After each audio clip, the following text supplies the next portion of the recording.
Hello and welcome everyone, this is Epigenic Gamer and this is Pillars of Eternity Part 4. So let's continue our story. Last part we ended figuring out that Nonton, the guy that was clearing up his tent, had actually murdered his friend. And we're about to travel to Gilded Vale.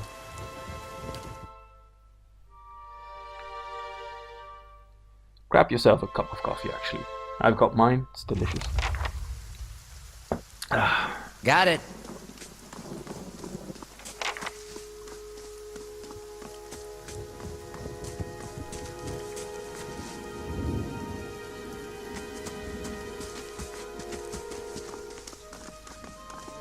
That looks, wow. Very inviting. You must be one of the new settlers. Welcome to Gilded Vale. You'll be pleased to know that we've had some recent vacancies here. He glances at the gnarled, leafless monstrosity of a tree near him. Do you welcome everyone this way? Are you mad? No wonder this place looks half empty. I feel at home already. I might consider your lord's offer. I feel at home already. Of course, we'll need to make some inquiries first. The inestimable Lord Radric VII has taken great pains to insulate our town from Widewind's legacy. Have you ever sired a Hollowborn child? Are no. you absolutely certain? Lord Radric has made it his first priority to eliminate this scourge from our village. I should warn you, stranger. Here in Gilded Vale, we have a special place for dissidents, charlatans, and those who would hide a curse in our midst. Oh, so they all had hollow children or something? He steps to the side and inclines his head ever so slightly towards the deformed tree. His lordship's wife is with child and due any day now. Without his approval, I shan't be able to find you a permanent settlement. It will have to wait until after the birth. We can continue our interview then, after the bell tolls from Radric's hold to signal my lord's new heir. In the meantime, you can find temporary accommodations at the inn, just southwest of here. Well, I don't think it's very smart to tell about how we're feeling ever since that Bewick.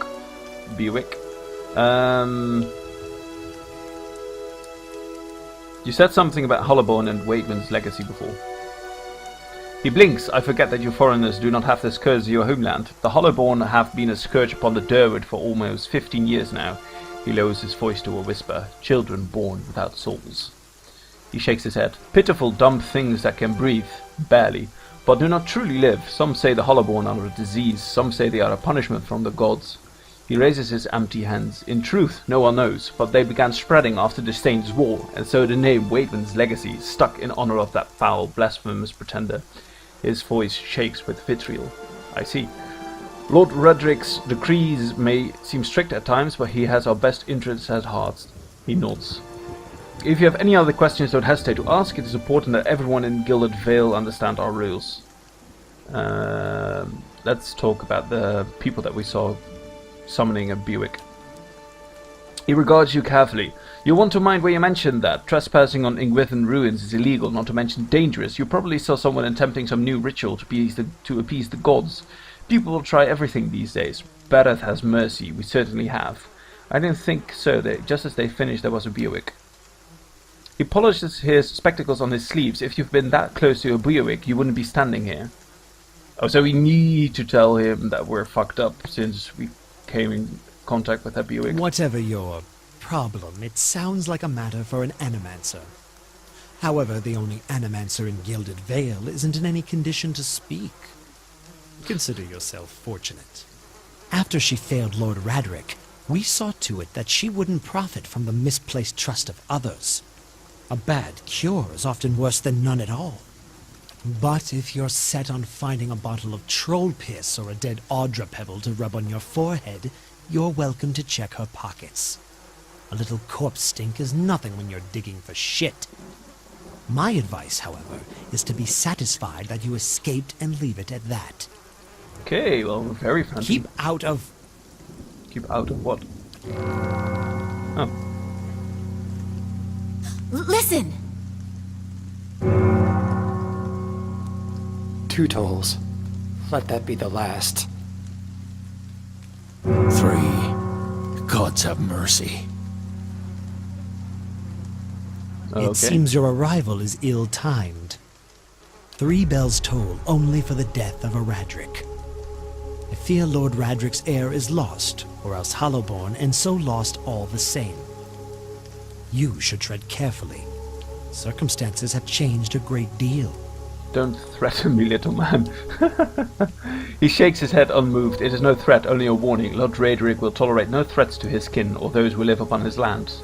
Grief will not make him more docile. What do you mean? What happened? Does this affect the Lord's offer? What happened?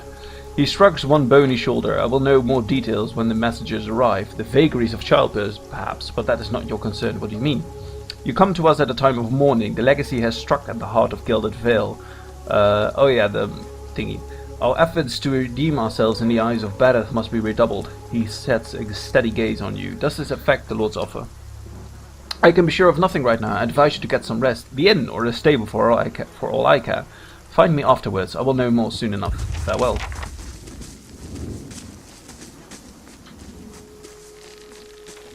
Friendly fellow.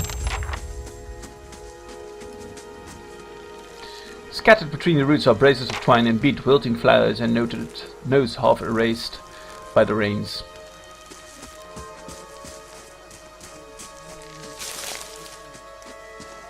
So, let's talk to Eater. Were you looking for someone in that tree? I could introduce you. Looking for anyone who can help me feel better. He gives an understanding nod as he takes a long drag from his pipe. My condolences. He exhales and turns his attention away, watching the village around him.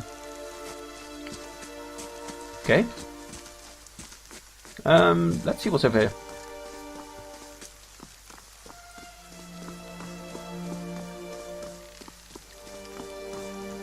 Beneath the vines are crude carvings of a sun rising over 3 stars. Theophalian.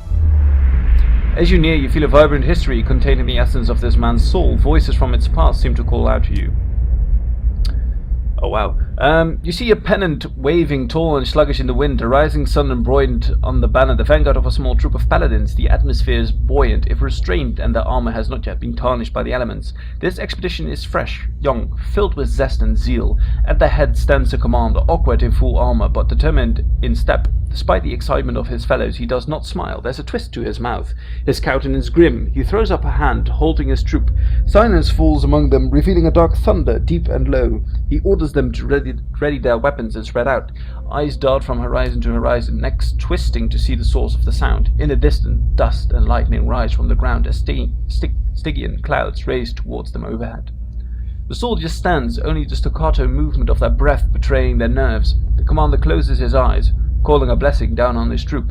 Invigorated, invincible, they wait as the enemy draws closer, poised to attack. That's pretty cool. So let's go downstairs. It's a 2? Yeah, it's a 2. A rising sun and the 3 dawn stars, the symbol of Eothos, by the way. Hello, who's there? A man lies resting against the wall, lit by the dim illumination of the fading sconces. Sconces? He has a gowned, fox-like aspect, and his face is pale and damp with sweat. One arm is held loosely against his side, sleeves soaked with blood. He gives you an anxious glance as you near, his features twisted with pain. Have a care, if you mean to go in. He casts a quick look towards the doorway to his left. This place is not as empty as I thought. This temple isn't what it used to be, probably for the best. Times being as they are, he groans and shifts position, wincing. I'm no looter, if that's what you're thinking. Not one of the faithful either. Just wanted to do some good, I suppose. Got my arm clawed up for it. He regards you warily. Maybe you'd have better luck. Leave not interested. What happened to you? Better luck with what? What happened to you? I was trying to avoid the spiders. He breathes a quiet laugh. Run into a skulder. Skulder? Might have gone a little better for me if the beast hadn't knocked the sword right out of my hand. Good blade too, probably still lying there in the dust. He smiles readily. But I'm not, so that's alright. It's not a bad wound, I think. Just hurts. I could go get your sword for you. Yeah, whatever. That's kind of you, but there's no need. It wasn't doing me any good. You're welcome to it, though, if you can find it. And more, if you help me get something more important. With an arm like this, I could use your help. The man points a finger upwards. These ruins around us used to be a temple of Aethys, the scattered god, a grand temple at that. His worshippers would come from all over the Durwood, from Radkaras even. Until the war, of course. Even then you'd get some of the stubborn ones, the ones that couldn't get through their heads that their god was dead and gone. Go on, get to the point. It's really the time for your history lesson. Lord Raedric allowed him to worship, ? Lord Raedric would clear out the place from time to time, make arrests. It wasn't until the legacy that he started losing patience. He sent his guards in to put the priest to the sword, bring the place down, burn some of the books, and that was that. Go on. Once the legacy started, Lord Raedric decided he'd been too lenient on the Eothasians. He had his people go in and put them to the sword, left them down here, buried under a heap of rock. After that, Raedric ordered the temple sealed. It's been years like that, up until recently. Lord Raedric hopes that if we rededicate the temple to a living god, then we'll be forgiven, and the legacy will end. See? He smiles wryly. But until then, the temple is as you see it, unguarded. That's where you come in. Witten licks his lips. Those priests, maybe they didn't have a lick of sense between them, but they still didn't deserve to go like that, chopped down in their god's house. It doesn't sit right with me. If you can get down there, find their remains, maybe we can finally give them a proper burial. No small task. There's corn in it for you if you need motivating. I'll find them, I'll take it. You're not supposed to be down here, they're long dead. Wait, you want me to bring you some skeletons? I'll have some questions first. Fuck it, I'll find them. Then by the flame you get turned, but listen, the temple's been sealed off for so long it's crawling with creatures, but if you get past them, the priest would have been down on the lower floor. They'll still be here if they're anywhere. Those priests had all kinds of secret chambers, switches in the walls, tricks, sconces, that kind of thing. Keep an eye out and take care. Down here. I wouldn't want to have to send someone else after your remains. I'll wait here by the stairs and keep a lookout. Maybe try to patch myself up some. On one hand, I really like the long talks because it gives you a background story for everyone, but it's... Time to I see can and see not why be it could seen. become annoying at some point because it's just really a lot. For example, upstairs with the guy that had this, where we could see his flash of memory or something, I can understand why that would really take, or if that happens a lot, would quite quickly become annoying. So let's kill the will-o-wisp. Oh, what? Oh, it's not even that bad. Never mind. Let's Oh, it does stun you a little.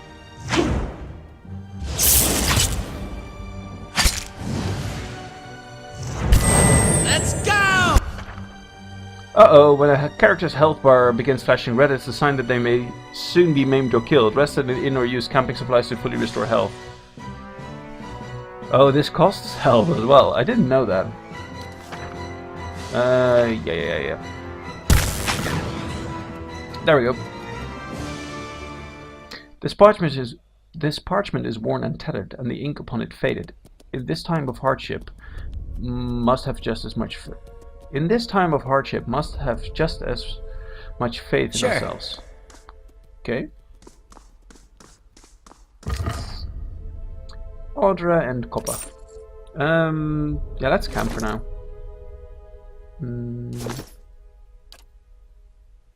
And take the damage reduction thing. Ah, this is so much more quaint than the last one. The last one had those strange Audra stones. Oh, your sleep is restless and fevered, assaulted by hissing and whispers, blanketed with a suffocating anxiety. You open your eyes to awaken and find yourself in front of Gilded Vale's gallows tree, the creaking of its ropes growing louder in your mind until the sound is deafening. Hanging from the tree is an old dwarf woman whose face has shriveled inward like mouldering fruit. Her head hangs limply to one side. As you look at her, she looms larger and larger in your mind until she's mere inches from your face. Suddenly her head snaps out, and her eyes open, and they are empty, and behind them is a vast nothingness that makes your stomach drop. Her mouth slowly parts, and with a gust of rancid air she speaks a word. Watcher. You jolt awake, the foul smell of the dwarf woman's breath still permeating your nostrils. Sweat runs down your face in thick droplets, and your skin is soaked from head to toe. You remember the woman. You remember seeing her decaying face when you spoke with the magistrate. He called her an animancer. Though it fills you with a new, queasy apprehension, you feel a strange compulsion to see this woman once more, if only to confirm she's truly dead. Oh, so we're going back to the tree. That's really cool. I did not think that, just... Okay, and we're back. I just cleared the room again and did not bother going into the room with the spiders, and let's get back up. I think we need more people, and I think we actually find more people in the village as well. to spice up our party. Because I can't believe you have to do that 5 versus 1 thing. Don't think it's possible. Oh, child. I saw someone go into the temple. Papa says we're not supposed to. Yeah, that's me and the other guy. So let's look at the tree to see if the dwarf is still dead. Ah, okay. The squat, distended body of an elderly dwarf woman dangles from a thin, crooked bow that sags at the tug of her noose. The bloated purple flesh of her neck, worn away in patches like moth-eaten linen, bulges over the rope that suspends her, and the lifeless head lolls forward rigidly from one side to the other when the breeze shifts. You perceive a faint glow around it that casts no light on its surroundings, but there's a tepid warmth in it, and you feel somehow that you could reach out and touch it, not with your hands, but with some aspect of yourself that has no worldly dimension. Oh, so this is the first time we actually normally get the memory part. You take a deep breath, clearing your mind, focusing on your objective. As you exhale, you feel yourself spreading out towards the hanging woman, perceiving all that lies between you and her with new, unfamiliar awareness. Once you have expanded enough to reach her, there's a sudden jolt to your mind, a ringing electric surge of images and words and sounds. Involuntarily, you shut your eyes and feel yourself being pulled down to some deeper consciousness in a space occupied only by you and the hanging woman. And when you open them again, she is staring at you with eyes clouded in milky fog, her body still swaying in a wind you no longer feel from a tree that stands planted in a misty void. The woman gives a slow nod of her head, the rope creaking as she does, as she smiles at you. Have you come here for me, dear? Or have you gotten lost? Ah, it is both, I think. Yes? Am I imagining this? No, I think not. A pity that. It would be simpler. A mercy, even. To not have to wander anymore, no? Alas, we are here, you and I. Wherever here may be. How are you able to speak to me? Is that what we're doing? Perhaps it just seems that way. Perhaps it is the easiest way for your mind to make sense of it. I think it is a very good choice. I need to understand something that's happened to me. She nods, a look of pity on her face, as though consoling a child. The world looks a little different than it used to, is that it? Feels like you're noticing things for the first time that have always been there. You have seen past the shroud. It only takes an instant. Your soul remembers, yes? Remembers how it sees when it leaves the body, like being reminded of a dream you had forgotten. You are a watcher now, and a watcher you will stay. What's a watcher? What indeed? Long hours have many animancers spent studying such things. Not I, though. Not I. I'll tell you what I know, though, since fair is fair, and here we are visiting, you and I, and it reminds me of better times. Souls pass on, some say through Audra stones, which are the blood veins of the world. They leave the world for a time and are reborn into it, sometimes more than they were before, but usually less and seldom the same. For all souls there is a time where they do not live, yet have not passed on, and those souls roam the world, same as you or I, either living or lost. But no one sees them because they have forgotten how. A watcher sees, though, knows what to look for. And sometimes they know a person just by looking at them, know where they've been in ages past when their bodies were other bodies. See memories even their owner can't recall. A wonder to behold when all goes well. A wonder! What do you mean when all goes well?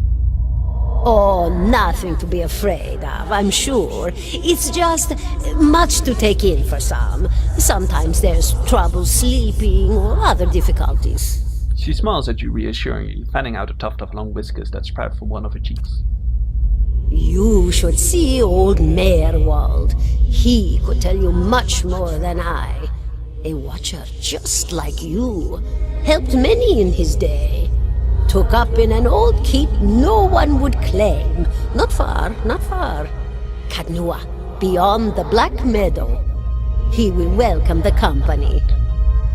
I think I survived the Beerwick. Do you know why that would be? Did you now, dear? My, that would be something, wouldn't it? Could be luck, could certainly be. A storm can be a careless thing. Or maybe it got its hands around your soul but couldn't pick it up. A soul can be heavy if it stayed in one piece through its time.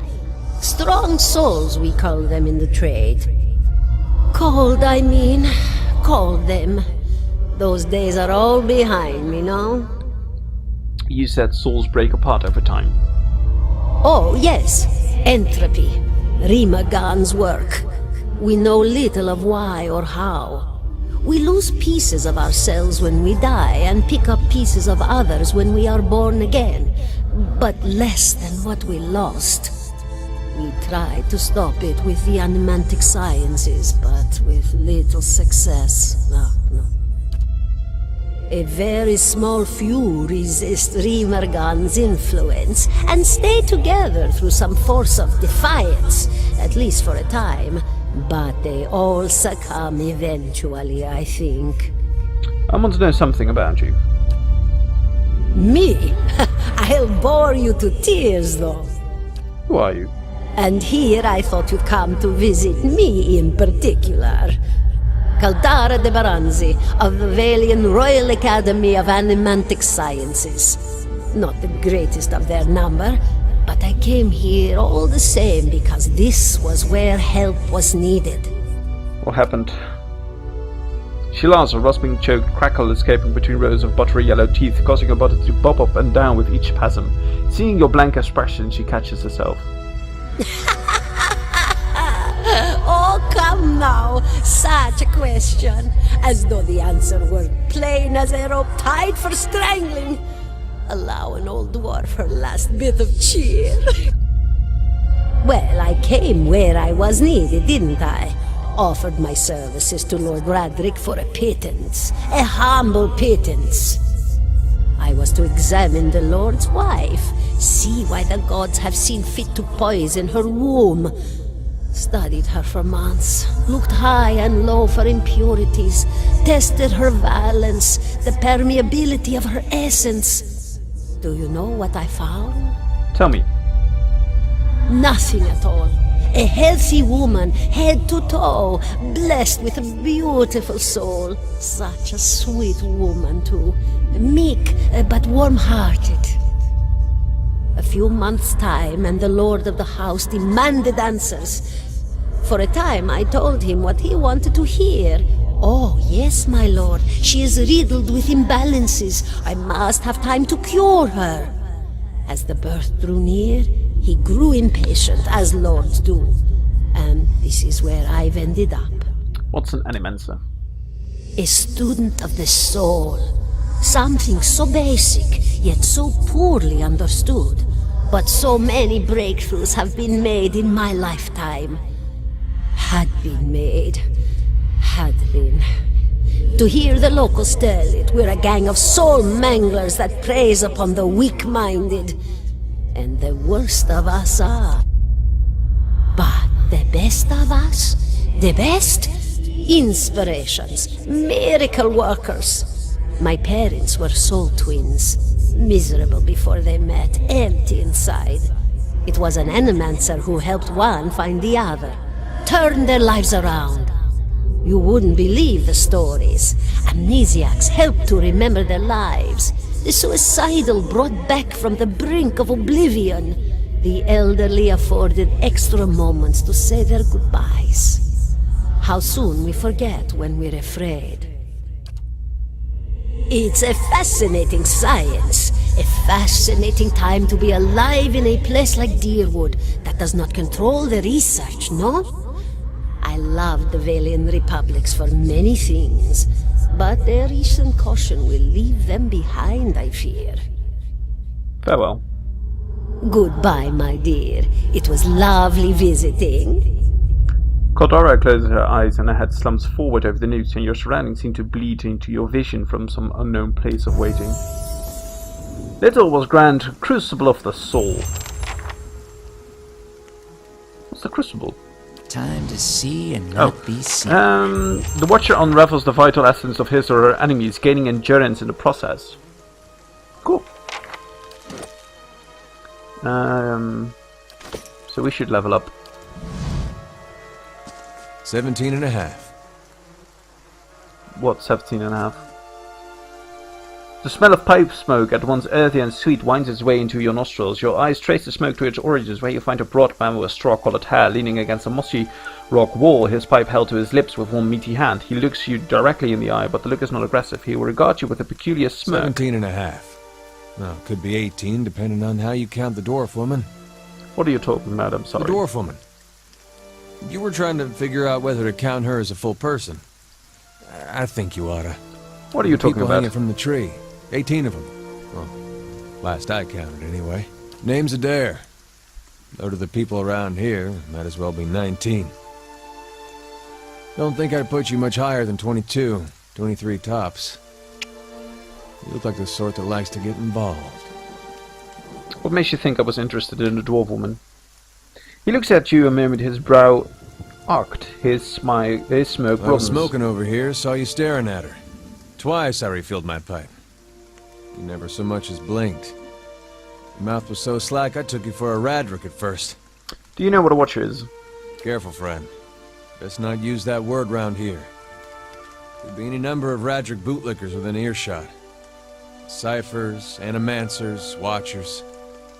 Same thing in the eyes of folks around here, Radric especially. They come through these parts all the time with their cures, preying on the desperate.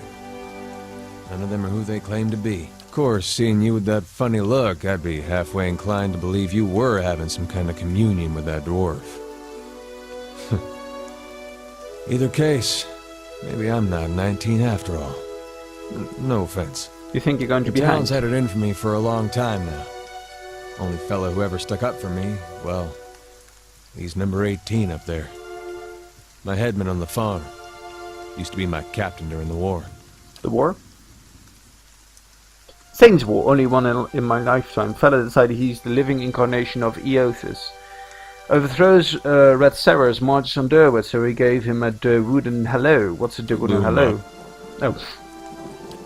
Who's Eothas? God of rebirth and redemption, formerly anyhow. Maybe they call him something different where you're from. Out of the question is, why was your headman hanged? Got involved. Rhetoric sent men down here the other day, said they had it on good authority someone in town was working with Kolsk, plotting Rhetoric's overthrow. Said if he didn't come forward right then and there, they'd hang every last one of us. No one was coming forward, so Swithin, that's my headman, he steps up and said it's him. They took him at his word. He sighs and shakes his head, his eyes fixed on the tree, bound to happen sooner or later, if not for plotting against Rhetoric, then for protecting me. What does your town Pick have the wrong against you? god. That's what it comes down to. Used to be a lot of Aethys worshippers in Gilded Vale. That mess of rocks over there, that was a temple to him, to give you some idea. Then one day, somebody named Widewind shows up on Deerwood's doorstep. Says he's the living flesh of Aethys. Got an army with him. Suddenly, Aethys isn't so popular in these parts. My brother Woden and me, neither of us believed it. No way was that Aethys. He enlisted, and then I did too. But, he didn't make it back. After the war, people took to punishing Aethys worshippers, accusing them of treason. Got real ugly, especially after the legacy started. Folks needed someone to blame. I was safe because I fought, but then this rumor starts that my brother, that he was on the wrong side. And I wasn't so safe anymore. Until my headman stepped in and said they'd have to hang him to get to me. Seems that's no longer a concern. Of course, the townies don't do the hanging these days, but when Raedric's men come, they got no problem doing the pointing. Who's Kolsk? Someone who got tired of all the hangings. He's on the run now. Probably will be till they catch him. If you're next to be hanged, why are you still here? Drinking, mostly. Point of fact, I'm on my way out. Just haven't figured where I'm going yet. Not a whole lot of places out there that don't think Waidwin's legacy started with Waidwin. We could travel together. Where are you headed? Some place called Oh shit, she said the name. Kainua. Let's just call it that. There's an old watcher there who might be able to help I me. remember hearing something about that years ago. He tamed that place. People would seek him out for all kinds of things. Troubles of the soul, questions for the departed. Of course, that was back when you didn't have to say watcher with a hush on your breath. A man such as that, there'd be things I'd want to ask him. Don't know why I never thought of it before. Not sure how I feel about setting out with a stranger, and a strange one at that. But, truth be told, you might be the only one in town who wouldn't feel some relief seeing me swing from that tree. All right, then. Guess I'll do some sightseeing. Long as you're not the one picking the sights. He tilts his head forward and gives you a pointed look because we glanced at the tree the entire time. So let's get going. Nice! Oh, so he's a defender as well, so that's really cool. Gotta give him some good armor. He has a normal saber.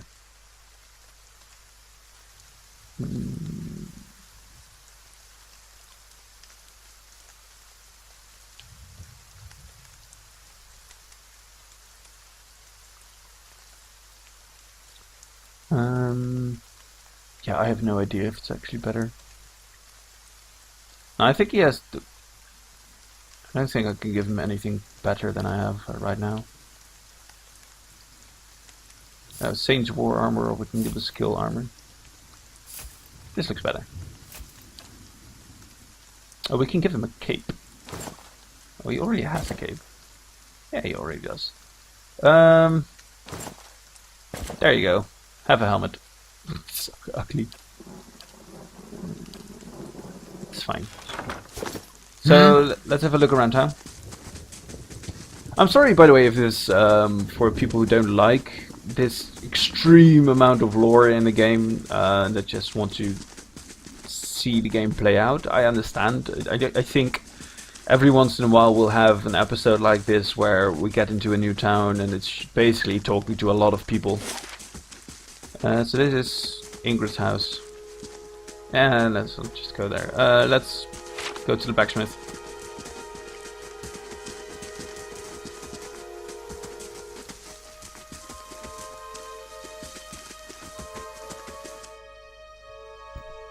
Sell all our shit. Big blacksmith. Wait, can we? Wait, oh, is that stealing? That must be stealing. Yeah, it is. I don't want to do that yet. Dented and dull, these swords look ready for the forge.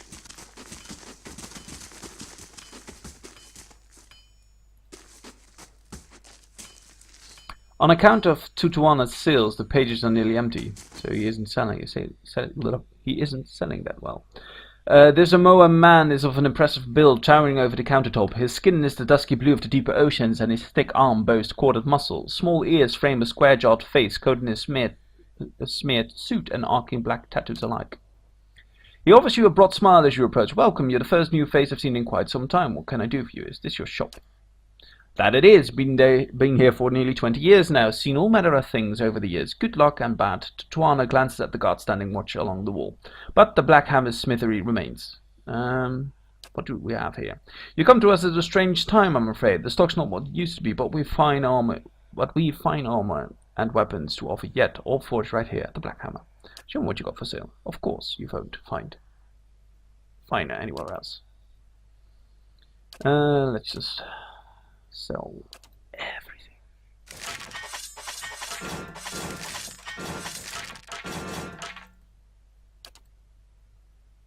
I want to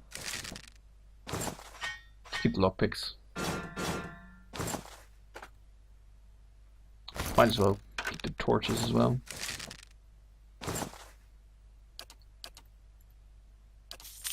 There we go. Oh wow. Huh? Seems so weird. It's the same damage. Why would it be so expensive?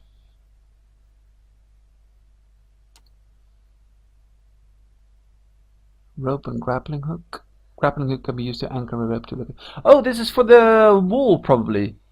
Yeah, sure. Let's take it. Might as well take the pry bar. Capable withdrawal. 15% defense when engaging, when disengaging. The burning blunting belt. Damage reduction. Minor ring protection. You don't have the money to get that, actually. Nah. I think we're fine for now. That's fine.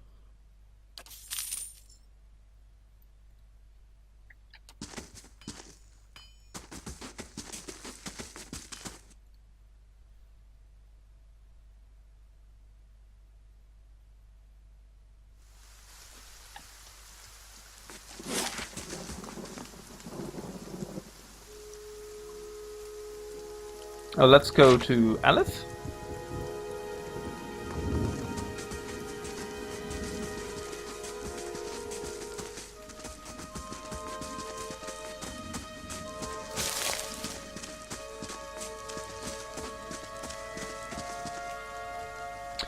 You see 4 people gathered by the door to the inn. Their raised voices and chopping gestures suggest an argument reaching its climax. The first figure raises his hands for calm. His face is partially obscured by a hood, but his height and stature suggest an elf. I meant no offense.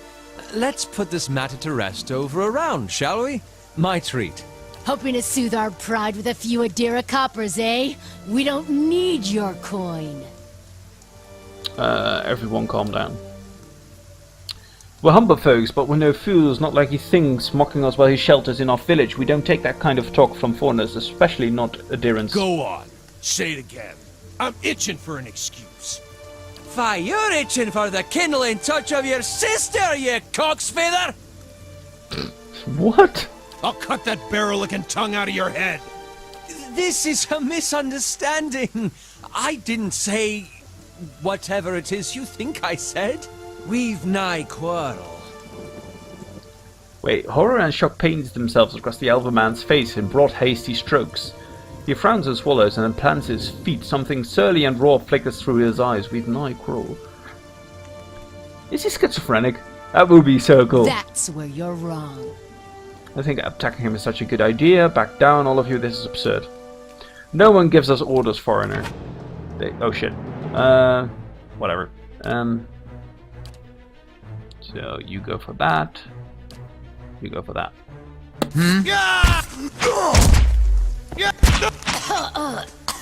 Oh, that was quick. As the last of the attackers fall, the elf turns to you, the tension almost gone from his smooth face. Not quite how I hoped to get to know the neighbors. Thank you for your timely assistance with that awkward situation. Glad I could help. Courtesy is a rare pleasure in these parts. Though your accent suggests that you are no more local than I. He straightens his hood, and you note the remains of fraying embroidery on his gloves. His boots are caked with the dirt of many months' travel, but the leatherwork beneath it is sturdy and fine. I suppose introductions are in order after that little fiasco. Aloth Corvusser, at your service. Tell me about I'm a yourself. wizard by training, and an adventurer by necessity. I was born in the Seathwood, part of the mainland of the Adir Empire, and both of my parents served the nobility, which afforded me an education for which I am grateful. However, there were no open positions in those houses, and so I decided to seek new means in a new land. And how exactly did you come to be here? Traveling with a caravan, but separated near some ruins. Well, those can be dangerous places during the best of times, which these are not. In half the locals would arrest you for trespassing, and the rest would kill you outright. I'm curious, what exactly did you find there? Hooded figures. Aloth goggles at you silently, apparently assessing your earnestness. Finally, he gives you a clipped, awkward laugh. You managed to find yourself in rather interesting predicaments. Just how did you manage to cross those 3 trunks? I'm afraid that was a matter of misunderstandings and mistranslations. It doesn't help that people in these parts remember their war with Adir like it was yesterday. You tell that one man to go fuck his sister. Ah, that. He clears his throat and adjusts his sleeves. As I tried to tell them, they misheard me. It happens all too easily after a few pints, and that accent doesn't help. I see. For which I am grateful. Let us discuss something else, shall we? What are you doing, Gilded Vale? Excellent question. I came looking for fresh air and cheap land. Instead, the magistrate gave me directions to the inn and a story about the local lord's expectant wife. But I take it that's a familiar tale. And you, like you said, I'm a settler, I've been experiencing strange things of late, I'm looking for an expert of souls. Indeed. The local lord has searched far and wide for similar specialists. He has rid himself of them almost as desperately. His nodding glance takes in the tumble-down buildings and the fallen rock-strewn fields. I expect that such expertise will be sought elsewhere. You don't exactly look like... I know, this is what I mean. For the past, 35 minutes or so, I've been talking for 30, because everyone gets such a huge backstory, and on one hand I love it if I was just able to read it quickly and then move through it, but since I also want to make this as enjoyable as I can for most of you, I really would like to talk about everything. As should I, given recent events. It's just as well. I've had enough of the watered wine and lumpy beds at the inn. They say even the owner tired of the place. Just up and left one day. It explains quite a lot about the upkeep. Perhaps I could join you. I could use a change of scenery, and I find it's better to travel in numbers. Excellent. Yeah, let's go. I shall follow you. Great. Huh? Club, dagger, clothing, coin. Sure. How may I help?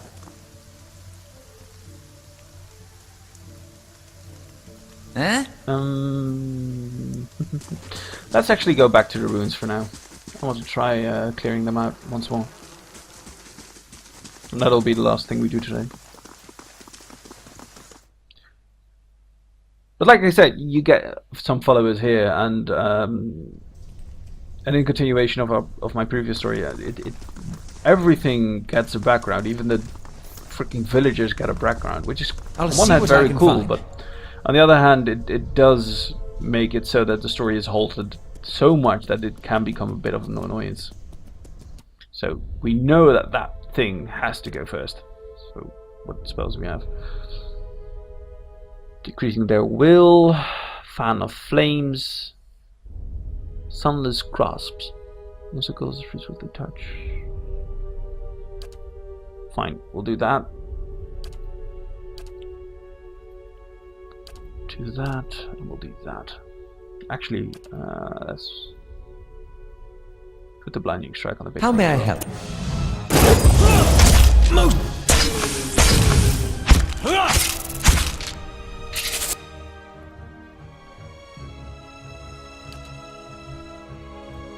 Let's get some endurance back.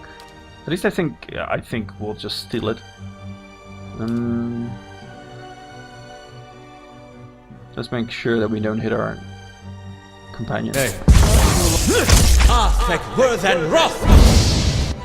Oh, that actually does a lot of damage.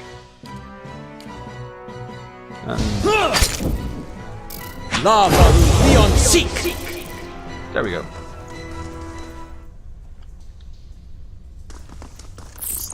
Oh.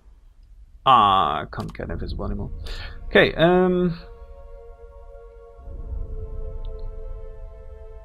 so I'm wondering, do you just get these constantly?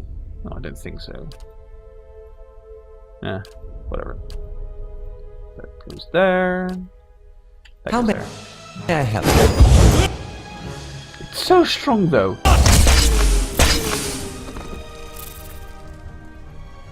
The red bone smears flake away under the toe of your boot. No problem. Would you look at this? Ooh. The nearby crystals light the cracked mosaic floor in the shades of orange, and at certain angles the metallic symbol beneath your feet gleams gold. As you look on, the air shimmers as with summer heat. The very dust and air seem to pull together until a thin glowing mist appears before you. In its rippling gleam you sometimes think you can see the shape of a man, features rendered in broad strokes of air and smoke. Who are you? Is anyone else seeing this? Strike out with the form. Is anyone else seeing this?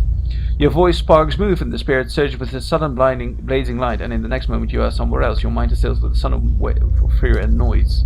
You are in the chapter hall. Priests and faithful have gathered in a great crowd, spilling into the hall. Bodies press against you, surging forward to listen. Your own grief is mirrored in the faces around you. Some of the initiates are weeping. Someone has snuffled the candles and the room is dark, save for the podium. Lit from behind, 2 people stand before it, lit in silhouette. A man is shouting, voice so racked with fear you cannot understand what he says, but the rectrix stands calm, unmoved.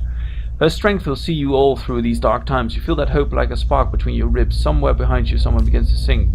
The spirit turns itself from you with a sudden and dizzying force, and you find yourself back before the ruined altar, swaying. The spirit fades as suddenly as it appeared. Alice looks at you through narrowed eyes. Are you alright? You seemed lost just now. I'm a washer. Fuck yeah. His arched eyebrows recede into his hood. Well, that's interesting. He gives you a sly grin. And I expect that this has something to do with the hooded figure in the ruins. In any case, I appreciate your honesty. Since we're traveling together, it's probably wise for us to share these things. Do you know anything about the Watchers? Only that they're rare and that they seem to have unique insights into certain soul conditions. He coughs. As you just demonstrated. Let's continue. Yeah. Let's get about that. Minor regeneration potion, bloodstone, and golden soul. Just coin, whatever. The face of this statue has had most of its features struck off, along with portions of its hands.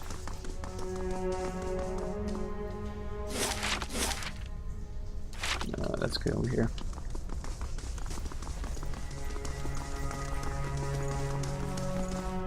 Keeping an eye out.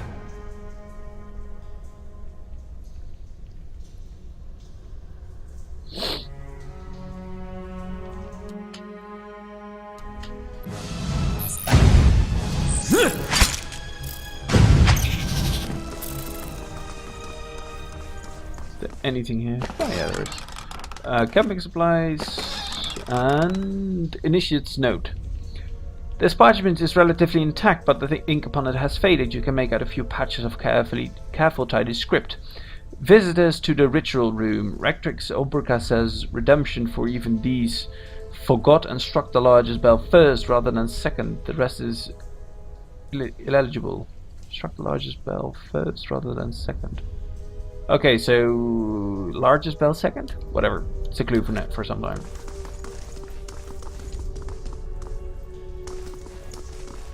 Time to see and not be seen.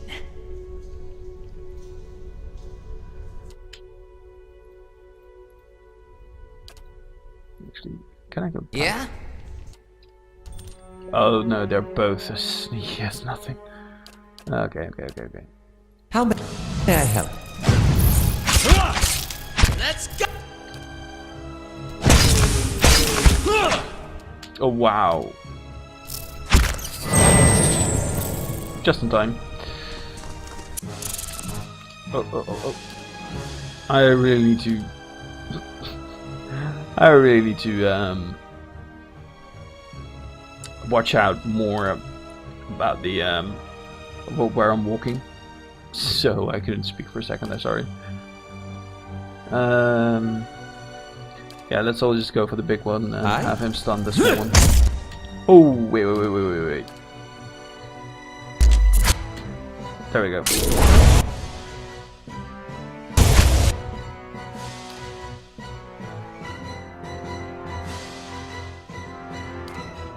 I'm taking so much damage. Huh? Yeah. Most inconvenient. Can you attack or something? Like, go. Not to damn it. Really?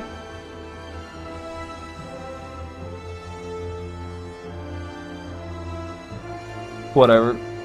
Let's just kill We him. gotta take better care of Ella. Yeah! At least if we can. We do 0 damage.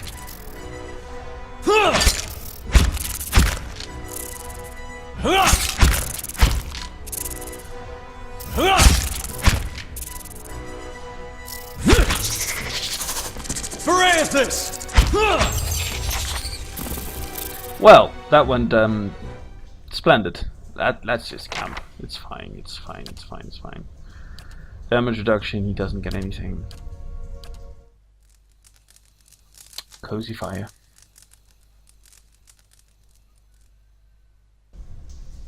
Yeah? So, what's in the box? Jasper and a letter home. Mother, I have asked Brother Adric to carry this letter to you, for he travels to New Yoma come morning. With him goes what coin I have, and I hope it will ease the surprise of an unexpected homecoming, for I meant to follow in a few days' time. Our village is much changed, and though I do not wish for you to worry, I do not feel it is safe to remain. I know Rectrix Obruca will not approve, but the letter trails off here.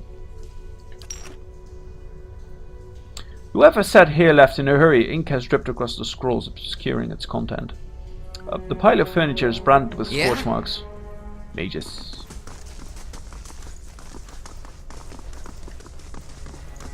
So we need to go here. Actually. Yeah, here. Oh, wait. I thought that would be... Oh no, here it is. Sorry. Here's the passage.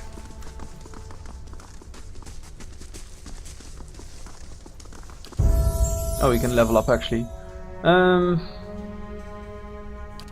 Yeah, stealth. Lore and athletics. No, actually, let's skip athletics and go for mechanics. We'll take...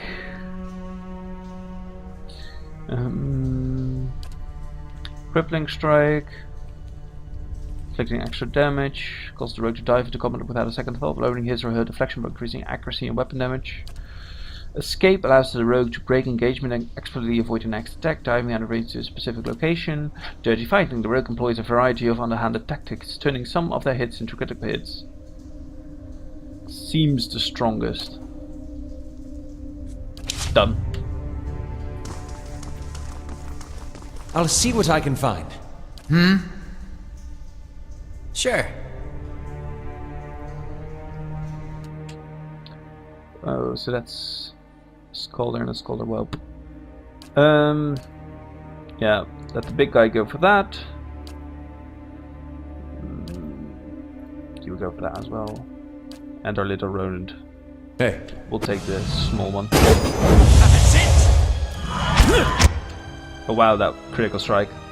But why does a character, when you engage, and I've specifically given a command to attack this fellow with the ability of blinding strike, the moment you engage in combat he will go for the big one. It's kind of annoying actually.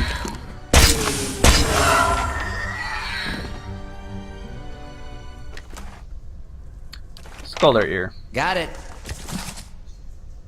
Monsters of Deadfire Archipelago. No, I won't read books, I'm sorry. It would completely kill the series. Oh, shit. Yeah, let's do the same here.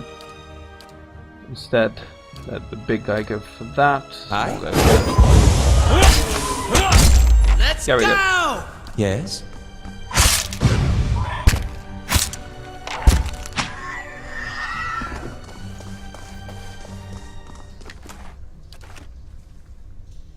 To his grace, I write to implore. The rest of the letter is crossed out in several places and then abandoned altogether.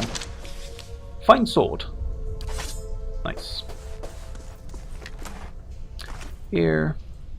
Book again, probably. Silver Lusk and Magranic Benediction. These prayer scrolls are coated in a thick layer of grime and dust. Time to see and not be seen. Would you look at this? Ooh. Scroll of Fan of Flames, Rectrix letter and engraved silver key. This large key has a handle in the form of a stylized sun. I understand your concerns, Sister Nidra, but we are savers here within the temple. What wrong have we done? Lord Raider would not risk his position by harming us when we have brought so much prosperity to the village. Wirton pretends at alarm. He knows full well that these are empty threats and means to frighten us into departing our home. Are we to abandon Gilded Vale to heretics? Wirton too will play his part. When the time comes, our temple will stand long after Lord Redrick's hold is but gravel and memory. Guess not. This won't stop me for long. There. Done. Unlocked. Battle axe.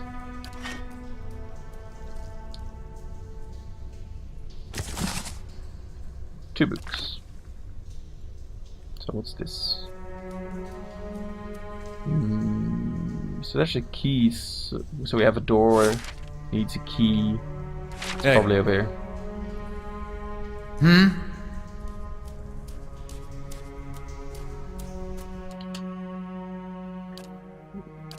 You go over there. You go take that thing out, and you will go for that. Hey.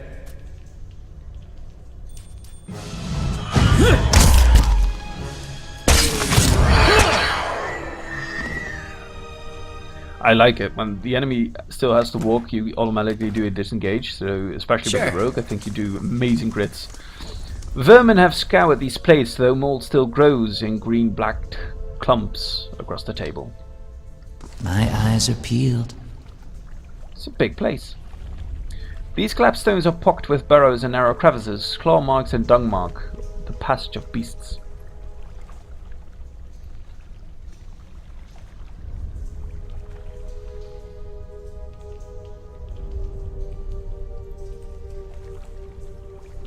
Would you look at this?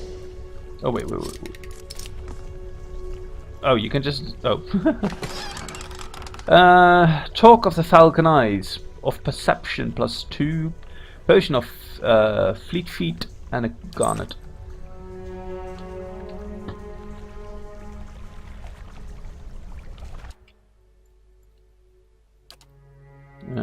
He will attack. He will attack, and we'll take our rodents. And let's see what we can find. Oh, wow.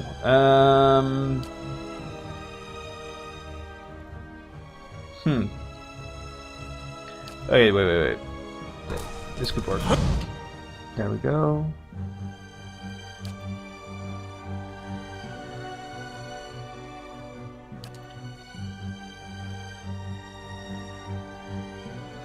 Aspect worth and rough. Nice.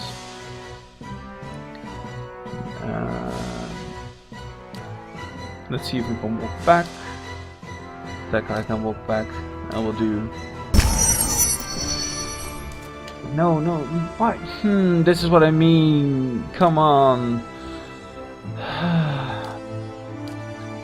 Okay, you stun that thing. See, there's no reason for the AI to behave like it does anyway. I shall. Okay. There we go. Flamey. Huh?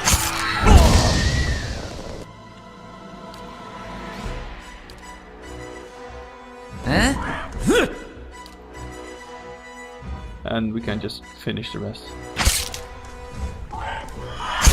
These. I shall deal with this one.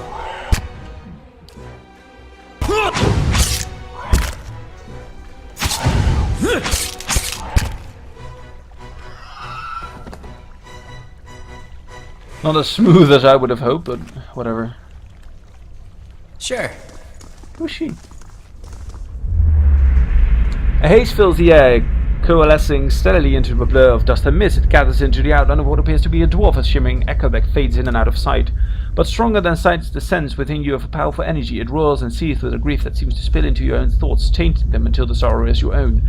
Like a crashing wave, the energy surges towards you and into you, and suddenly you are elsewhere. Before you is a brightly lit stone corridor, lined with torches and gleaming crystals. You are running, your footsteps echoing off the stone around you. You forgot to tie your sandals, and they're slipping from your feet, fouling your steps. You're late again. The ride's going to begin without you. You hear the tolling of the bell, and your spirits lift as you recognize the familiar warped tone of the right hand, representing the first of the dawn stars to appear in the night sky and last to fade in dawn light. You pray fiercely that this is the first of the kinds and not the last. The light fades, as does the memory, and when your eyes clear, the spirit is gone. A powerful odor of spices rise from one of these dishes, vibrant dyes and grain seeds to fill the other. So there's nothing here? Okay. That seems like... there has to be something there. Whatever. My eyes are peeled.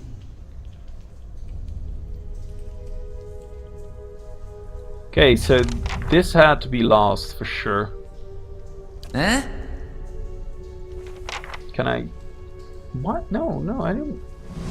Oh. 3 bells hang from the stone protrusion that run along this wall. Years of dust and grime coat the metal. There's one large bell and center flanked by 2 small ones. Right, smaller bell. The bell sounds a strange warming peal that grows to a painful shrillness before it diminishes to a mournful chime. Ring the middle larger bell.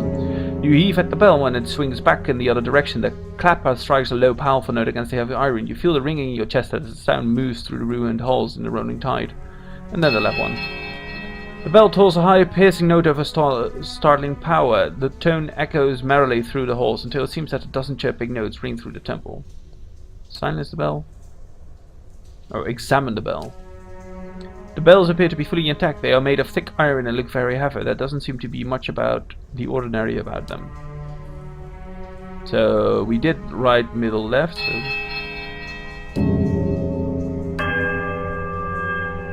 ring the right bell once more. The peculiar chime rings through the ruins. A strange hush falls upon the room, muting the sound of the bells and the eternal drip of damp stone alike, and then a sudden distant toll sounds from the bells, so loud and piercing that you are compelled to cover your ears. And then at last, silence once more. So that's not it. Middle, right, left. Same thing. Left, middle, left, right. Right, middle, right, left. Middle, left, middle, right. Whatever. We'll find it later. Nice and quiet. We can toll the bells for sure in a while.